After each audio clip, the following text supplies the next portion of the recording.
It could be something like eyes on me. And of course, I have my kids close to me. I like them on the rug when we're doing phonemic awareness. I like to keep a basket full of realia, a pen. I might have a pen there, right? Things that I'll pull up and say, okay, boys and girls, what is this? Tell me what this is. Pen. Okay, let's say the sounds in the word pen. Pen. And I'll make it slower. And I'll tell them it's like we're pouring our syrup on our pancakes and it's been in the refrigerator. So it's going really slowly. Let's pull the sounds apart. My word is pen. Let's say the sounds in that word. P, and I like to drag it across my chest and place it on my chest. So p, and we have to make sure that we're going in the right direction for when we get letters on there. I talked about proximity and getting your kids that are struggling close to you. Gestures, hand movements, anything that you can get their body involved in, a total physical response like TPR. All of that is great to help the students attend to that sound. Make sure that you're sharing with them. For example, if I'm saying, ah, ah, ah, I would be circling with my mouth. So they see that that has that shape like an O, right? So those types of hand gestures are always great to give kids as well. And then give multiple opportunities to hear and repeat that sound. That's where the alliteration comes in, right? Peter Piper picked a peck of pickled peppers. What sound do you keep hearing, boys and girls? Oh, p, p, p. Yes, let's make that sound. What's happening with my lips when I make that sound, boys and girls? Here, watch when I'm doing that. Is there air coming out or does it stay in? We're going to talk about what your lips are doing. Where is your tongue? Where are your teeth in relationship to your tongue? So we give them multiple opportunities to hear and repeat the sound. Visual support, movements, chants, songs. So lots of different things you can do to beef up a student's phonemic awareness. So pulling it apart, putting it back together again, I'm going back and forth across that path. And they're the ones doing it, not you. Mapping them onto paper like this is a great activity to do once we get into the connection between sounds and letters, okay? At first, you could use what's called Conan Boxes, and it's a fancy name for boxes drawn on a paper, guys, okay? But basically, it is boxes, and I'm just going to be moving an item into the box. In this case, my word is clock, and so I would be going k, oo, ah, k. And at this point, there are no letters. So we're just talking about phonemic awareness, no letters yet. All sorts of different ways that you can place phonemes. It's important to be able to place the phoneme. You see me doing this all the time. That's the way I learned it. I place them so that I can say to the student, okay, my word is pad. I have a pad of paper. Pad. What was that first sound?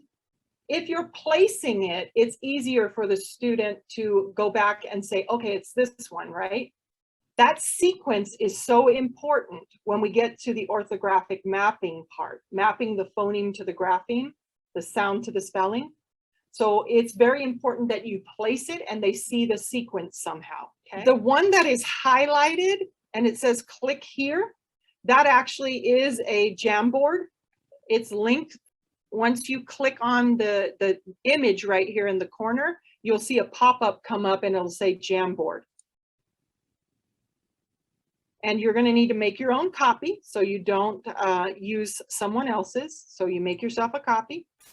This can be used for phonemic awareness and then later on for phonics, which is why I like the Conan Boxes. And so you make yourself a copy and then you can work with students doing this digitally. They like to do these kinds of things. My word is am. I am Lisa. And so they just move it and have them put it back. The next one has 3 phonemes. The next one has 4. Okay. And then we have just clear board so we can do a dictation routine when we get into phonics.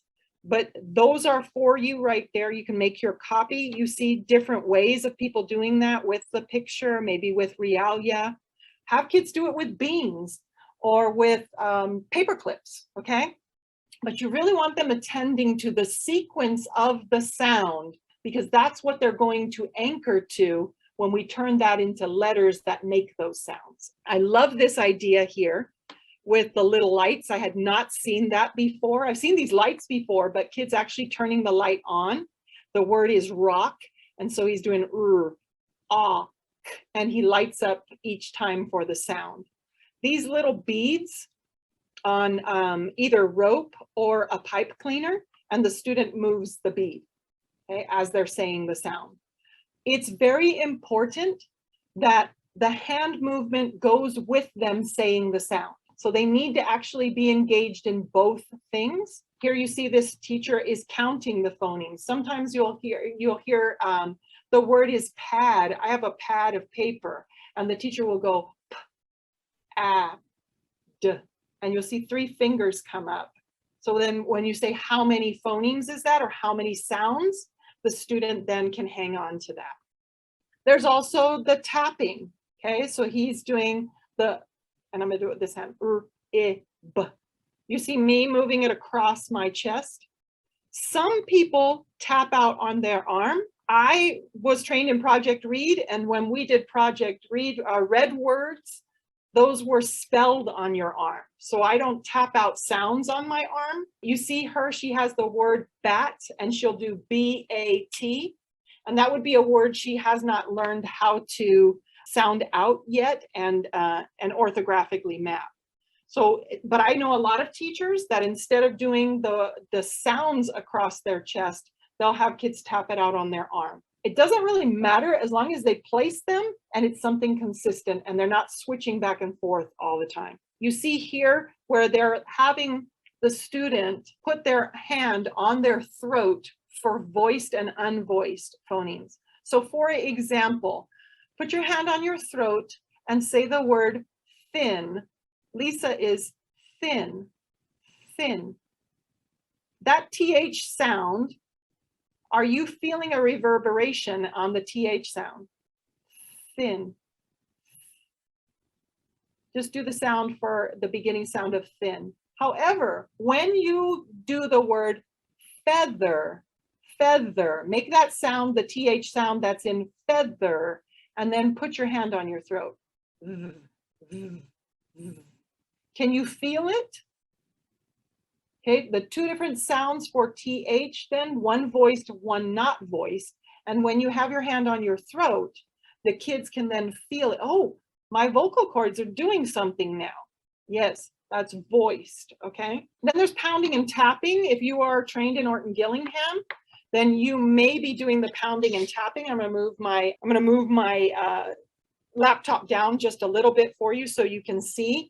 My word is cat, cat. I pound the word and then I go ahead and I do from left to right, at, cat, at, cat.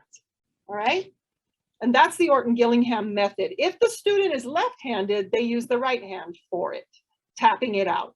And then you see up here, this student, this is a left-handed student one, they would start with the thumb instead of the pinky because we want to go from left to right, okay?